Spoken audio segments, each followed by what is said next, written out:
अरे भैया श्रवण हो। क्या बात भैया कुन्नी? चला हमको कुन्नी कह दी। मेरी मुन्नी आ रही हो। आज मेरी भैया पड़ाका में पान बड़ी सिगरेट परचून की दुकान, यहाँ पर तेरी घर दुकान।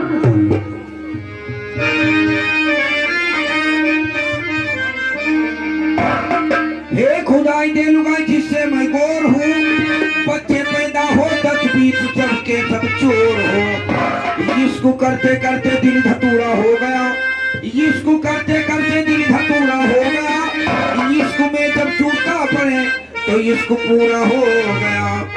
दाल में तलैया बाढ़े उसरे मासूती, दाल में तलैया बाढ़े उसरे मासूती, और नहीं हरे मगाल बाढ़े ससुरे मारे वो झुमका कहाँ गिराए मोरी गुइया, झुलनी कहाँ गिराए